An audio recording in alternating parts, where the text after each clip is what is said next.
Hey man, say man, it's your boy Dallas, and I'm back with another video.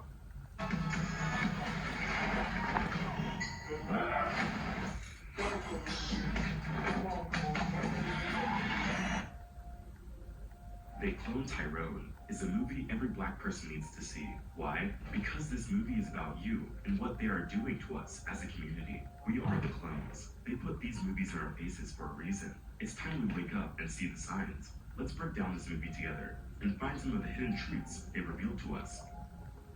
The story revolves around three characters. We got Slick, Fontaine, and Yo-Yo, who just happens to uncover a nefarious government scheme.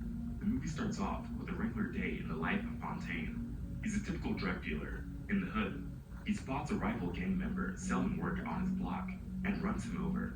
This decision will come back to haunt him later on.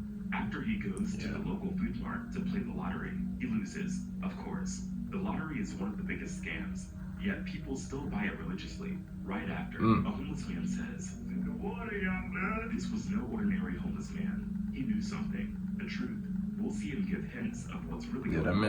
That man right there was smart. That night, Fontaine is plotting his revenge on the other rival gang leader, Isaac, when he discovers he's short on money. Money that Slick owes him. Slick is a pimp and has plenty of women working for him. Yo-Yo is the number one.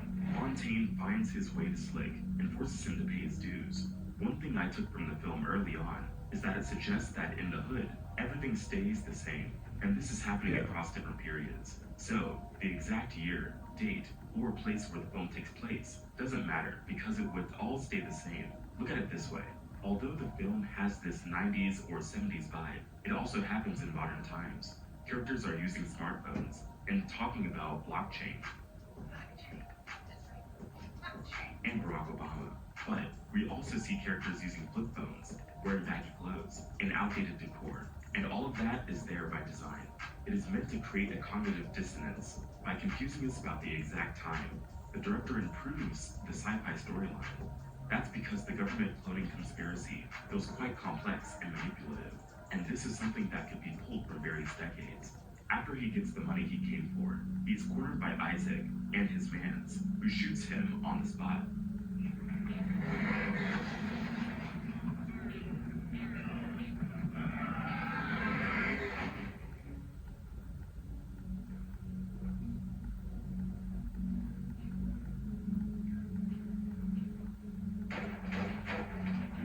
Fontaine dies, but somehow wakes up the next day.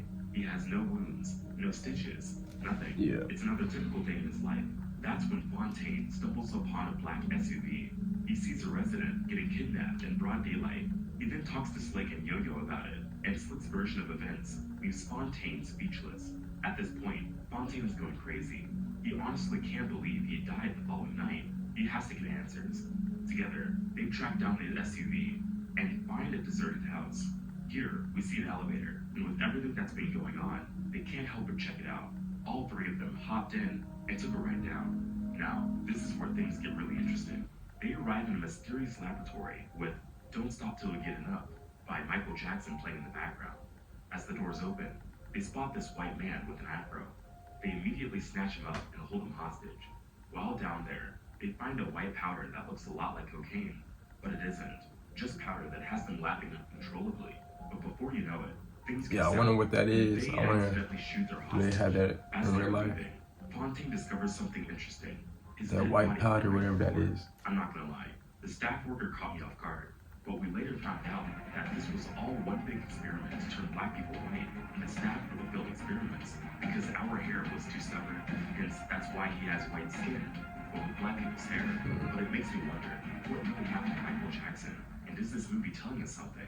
Just think about it for a second. The very opening scene of the movie showed three black men arguing, one claiming to have seen Michael Jackson. Jackson, yeah, guess what I seen the dog stuff? Oh, Tupac. I'm dead ass serious, bro. This is like the man working at that shit. Piggly. Okay, my own God. Then, when the trio first discovers the laboratory, Michael Jackson's music is playing in the background, and there is something there. But we'll save that for another video. After they escape, the trio goes to a local fast food joint and orders some chicken. They quickly discover that the chicken is not just delicious, it is also making people start laughing uncontrollably. That means that the chicken is drenched in that white powder they found in the lab. On top of that, it's being served by another white man with an afro, another failed experiment. It shows that everything is connected, and they are all working for them. This reminds me of that Popeye's fried chicken sandwich craze from a few years back. This fight, car crashes, even a murder. Now, this is going to sound pretty ridiculous, but all of that is over a chicken sandwich. Some people are losing their minds over the newest offering from Popeyes. It had everyone going crazy wanting to try it. The thing is, it wasn't even that good. So why were people so hooked? They are clearly showing us that they are putting things in our food, but it goes much deeper than just our food. The water, the food, the drugs, juice, beauty products, and the music are all designed to keep us in a trance. The film focuses on the black community and how the stuff made in the lab keeps people in their simulation. This is the construct. It's our loading program. It appears that this government scheme is massive, worse than they could have possibly imagined. And it turns out there's an entirely different world under the glen. One that's highly organized and extensive. The trio sees countless experiments that involve food, music, and lighting. All sorts of products people use in their daily lives. It is obvious. These are all hand-picked people from the glen. The one that stuck with me was the scene with the music. At first, two men were fighting while some violent hip-hop music was playing in the background. Then they changed the music to some loving R&B music, and the two men started hugging. Don't let this go over our heads. This clearly shows that the music we listen to is destroying us, causing us to be more violent and kill each other. For us to change, one of the first steps is changing what we listen to on a daily basis. Once the trio figures out the complete scope of the experiment, or at least it appears that way, they return to their everyday lives. But they are now convinced that their places in society are predetermined and controlled by some mysterious figures. They've been programmed to do things a certain way. This revelation weighs heavily on Fontaine. He thinks his role as a drug dealer is intended to ruin his hometown and flood it with violence and drugs. This creates the perfect scenario for the men in black to conduct their experiments of mind control without anyone getting in the way. Later, Fontaine sees Slick, who seems to have withdrawn emotionally. In the meantime, Yo-Yo has been battling the underground group. She is bent on exposing the whole thing in the papers, since she wants to be a journalist. Collecting and showing such evidence to the public could jumpstart her career. She collects the evidence, but before she can post it, she's kidnapped by the black SUV. Slick gets his charm back, and together with Fontaine, they look for Biddy. She is the local gossiper who knows anything and everything about anyone. She tells them that Yo-Yo was indeed kidnapped. This forces the two to team up with an unlikely ally, Isaac. But Isaac kills Fontaine again and gets cloned. The cloned Fontaine wakes up and continues his life as he normally would, while the real Fontaine wakes up in a strange facility. It turns out that Isaac was on board with Fontaine and Slick's idea and didn't really kill Fontaine. He just created the perfect opportunity for Fontaine to enter the control room. Once down there, we see scientists using perming cream on Yo-Yo's hair. It appears to be some kind of experiment. But when these people think that Yo-Yo has fallen unconscious, she gets up and takes off her wig and knocks them out. Meanwhile, Slick is ready for some action. He gathers the whole hood and decides to turn the tables and raid the underground lab. Excuse me, kind sir, but if you could point me to the elevator that leads down to the Figure Laboratory. That's when they come across a remarkable revelation. Countless clones of people they know. Jamie Foxx. Fontaine comes face to face with the mastermind Oh, of he the didn't show operation. it. Turns out to be an older version of Fontaine himself. Let's just call it marriage of convenience. Marriage of The genesis of this operation. Now, here, we didn't get an exact reason as to why the villain did what he did. That's because the movie barely delves into the older Fontaine's backstory. So, it leaves little exploration of what led him down this path and why he conducted these experiments on his own community, even on clones of himself. We do know that he claims his motivations stemmed from the pain he endured when his younger brother was tragically killed. It turns out that the police indeed killed Fontaine's brother, but the actual incident was much more horrific than the memory he gave to his latest clone. This is, basically, his brief origin story. Because of this tragedy, he became a mad scientist. The actions of the older Fontaine span several generations. He has secretly attempted to dilute black ancestry, methodically isolating specific genes to create a predominantly white population.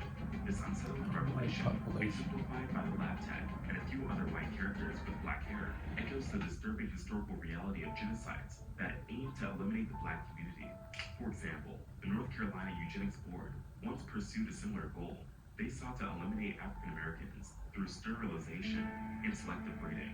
For over 4 decades, the eugenics program sterilized almost 7,600 people by force, most of whom were black. According to academic papers, this wasn't just a coincidence. It was designed to breed black residents out. North Carolina moves toward compensating victims of a sterilization program that lasted more than 4 decades. The film inadvertently touches on the dark and complex issue of racial self-hatred. It presents a black man as the apparent mastermind behind such a scheme, and instead of blaming the police for the murder of his brother, he blames the skin for being black. But it doesn't delve deeper than that, it just leaves it to our imagination.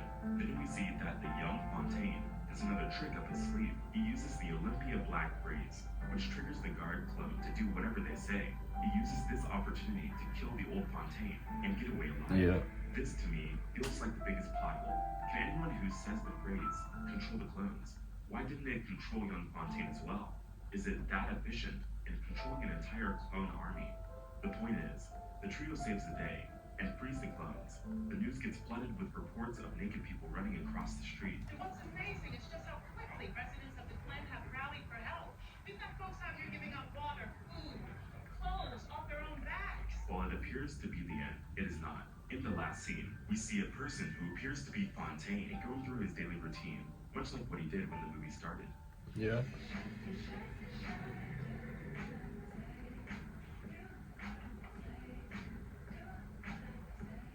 When the random black guy is later watching TV with some of his friends, and the naked clone story pops up, we see another clone that looks exactly like him. His friend looks at him and asks, "Ain't that you, Tyrone?" This is not a cliffhanger. I don't know what is. This is where the movie finally ends. To me, the clones are a metaphor. They depict how white America tends to view black people and their culture. They accept them only if they conform to a whitewashed version of themselves, to be more appealing and acceptable to the dominant white society, so that they can get access to power, comfort, and money. Also, the clones symbolize how white people keep the power in balance by deliberately subjecting specific black communities to poverty and oppression. This movie had a brilliant ending. I like how it challenges us to think outside the box and what it could all mean. Among the clones, Fontaine represents the group designed to maintain the neighborhood in a bad state. He is there to make sure the authorities turn a blind eye to what's going on behind the scenes. On the other hand, there are other clones, like the light-skinned black individuals in that exact same neighborhood, who embody the idea of assimilation. The thing is, I've seen a lot of movies that make black people appear hopeless or have little impact on the main story. Then, we also see this one black hero that defeats everyone, but we rarely see the people come together, where we all are heroes and we all are doing our part. I think that this is an important message to take away from the movie as well. We are not supposed to feel weak or helpless. We are supposed to be out there coming together and fighting for what we believe in. The film takes place in a fictional neighborhood, but the problems people are facing there are far too real. This film led us with a lot to think about and ways to be interpreted. With that being said, let us know your interpretation, and if there's anything you missed in the comment section below. I'm genuinely curious about your thoughts on all of this. If you enjoyed this video, then I'm sure you'll love the one we did on Get Out. There are so many hidden messages in it that will open your eyes to the truth. It's approaching 1 million views in just a few months. Look on it now to watch. We'll see you over there. That was a good video, man. You know what I'm saying? But let me know what else y'all want me to react to, and I'll react to it. Make sure y'all like the video, subscribe, comment, and I'll see y'all next time. Peace.